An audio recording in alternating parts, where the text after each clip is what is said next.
दोस्तों, स्वागत है आपका ई विद्यार्थी की वेबसाइट पे। तो चलिए शुरू करते हैं हमारा अगला टॉपिक, वो है स्तूप। स्तूप क्या होता है? हमारे बौद्ध धर्म में ये पवित्र स्थल माना जाता है। यहाँ पे क्या है, कैसे है, आइए जानते हैं।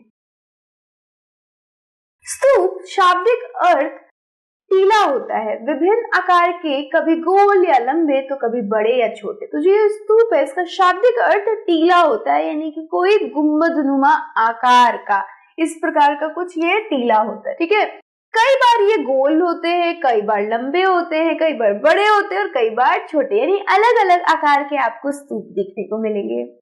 प्रायः सभी स्तूपों के भीतर एक छोटा सा डिब्बा रखा रहता है। इन डिब्बे में बुद्ध या उनके अनुयायियों के शरीर के अवशेष या उनके द्वारा प्रयुक्त कोई चीज या कोई कीमती पत्थर अथवा सिक्के रखे रहते हैं। इस डब्बे को धातु मंजूषा कहते हैं। तो ये जो स्तूप है इसके बिल्कुल बीचों बीच आपको एक छोटा सा डब्बा देखने को मिलेगा और इस डब्बे के अंदर या तो बुद्ध के कुछ शरीर के अवशेष देखने को मिलेंगे, चाहे वो उनके बाल हो, दांत हो, उनकी कुछ हड्डियां हो या ऐसी चीजें, या फिर उनके अनुयायियों द्वारा इस्तेमाल की गई चीजें जो कि अपने वक्त में एक अच्छे प्रवक्ता हुए होंगे या फिर वो एक टीचर अच्छे हुए होंगे, जैसे कि हमारे बुद्ध थे। तो उनकी चीजें आपको इस डब्बे के अंदर देखने को मिलेगी। अब ये जो हमारा डब्बा है उसमें और भी चीजें हो सकती है। कई बार आपको कीमती पत्थर देखने को मिल जाएगा, कई बार सिक्के देखने को मिल जाएंगे, और इस डब्बे को हम धातु मंजूषा के नाम से जानते हैं। और इस धातु मंजूषा के अंदर क्या होगा? बुद्ध या उनके अनुयायियों से जुड़ी चीजें होंगी।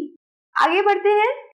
प्रारंभिक स्तूप धातु मंजूषा के ऊपर रखा मिट्टी का टीला होता था। तो पहले जो स्तूप बनाए जाते थे वो उसके अंदर क्या होता था कि जो धातु मंजूषा है उसको मिट्टी से ढक दिया जाता था और मिट्टी से ढकने के बाद वो टीले का एक शेप ले लेता था, आकार लेता था।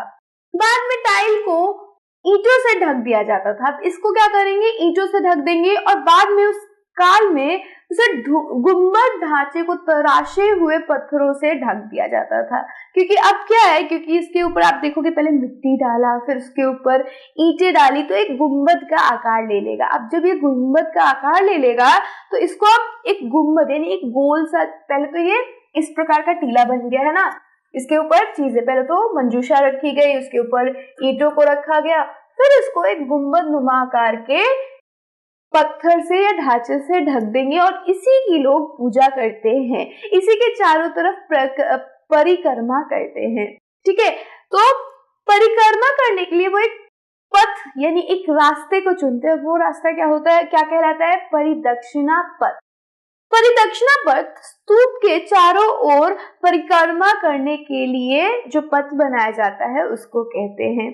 तो आप कभी भी स्तूप में जाओगे तो देखोगे कि कुछ लोग एक ही डायरेक्शन में क्या कर रहे होते हैं? घूम रहे होते हैं स्तूप के चारों तरफ।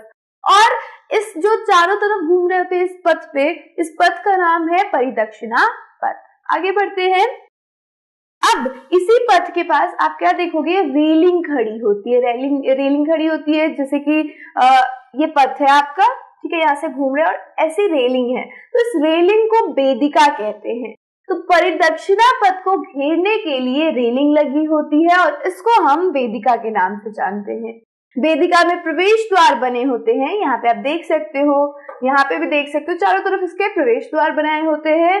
रेलिंग तथा तोरण यानी कि प्रवेश द्वार, तोरण का मतलब प्रवेश द्वार, प्रायः मूर्ति कला की सुंदर कलाकृतियों से सजे होते हैं। तो जो ये हमारी वेदिका होती है उसके ऊपर बड़ी प्यारी प्यारी कलाकृतियां बनाई जाती है, मूर्तिकारी की जाती है, ताकि ये देखने में और भी सुंदर लगे।